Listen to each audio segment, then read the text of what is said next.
There's two quotes that stand out to me from that time. Because again, I think for a lot of people, especially if you're around that time or even new fans now who discover this album and discover all this great work, it's sometimes difficult to piece the relationships between people as accurately as possible. And I think the Chronic does two ways to show how important you were to that organization collectively, but also to people in there individually. And one part is in the beginning where he says, "Peace to the DOC, still making it funky enough." Like at the beginning, before we even get into the adventures, Snoop lets it be known. And the second one is in the liner notes. It says, "I want to give a special shout out to the DOC for talking me into doing this album." And that one was from Dre. Do you remember those two quotes? Oh, yeah. And I remember the headache it was talking Dre into the record. But I remember the joy that I got from Snoop allowing me to pour into him. That was right after the wreck, pretty much. And so I lived through Snoop. You know what I mean? Like in my mind, I was the best. I was the best thing since sliced bread, spitting in a microphone back in those days. And to be able to pour into the dog and then he jump out there in the world like that, I got a chance to live through that. You know what I mean? I put my names in all of the songs and stuff. So, and you see me in the lowrider. I took that passenger seat was my life, and I lived to be that guy. And Snoop never forgot it.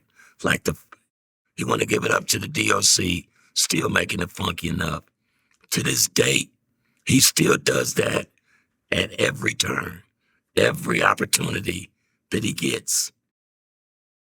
He shines lights on me, and I could never repay him for that, I could just love him the way he loved me. Same thing with the Good Doctor. Life is a journey.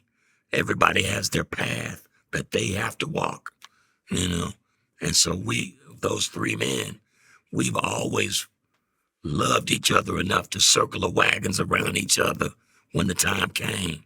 So this documentary, that's what happened. Those guys circled the wagon and really showed up and showed out. You've never seen Dre on camera like you see him in this documentary. The guy's fucking happy and shit. You never see Dre happy. He's always melancholy and he's always very stern and he's never going to let you see him in a vulnerable place, But in this documentary, you could tell he really loves that guy. Wow, he really loves that guy. Same thing with him. You never see him like that, You've never seen Badu like that.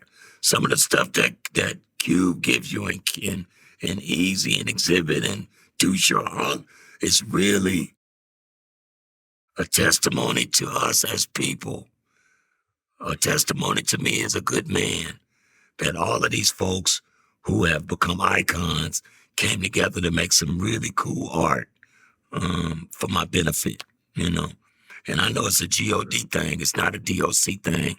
I don't take credit for it. I give all glory where it's supposed to go. And these guys are all my great friends, even to this day. And I can't wait for the world to see it, man. I'm so super proud of it. I know that there's a white man that's 50 years old that lives in Boston that has never heard a rap song in his life that's going to see that film and see himself in it. And not too many rappers can do that. That's like crossing over. See, I live in a rare space that very few people can live in. Doggy Dog and Run DMC and acts like that can live in this air. But I get to live in this space just because of the person I am. That's where the Fast Ones kind of shows you that. And I didn't even know that when I made that record with the co-defendants. I didn't know that punk rock world loved Doc. I didn't even know the punk rock world knew who the hell Doc was, even though it makes perfect sense because there's so much synergy between NWA and punk music, you know, and Public Enemy and those kind of records, the anti-system kind of attitude towards building records. So when I made Fast Ones with the co-defendants, that they really liked that record.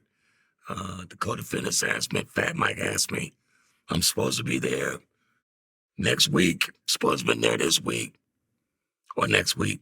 They want a couple more songs, and I can't wait to do it, you know, because it had been 30 years since I'd been on stage in front of 20,000 people that knew the words and couldn't wait to hear it and were happy. And, you know, they followed me around and I took 1,000 pictures and, you know, it's just really dope. And so the music is sort of the place where we all come together.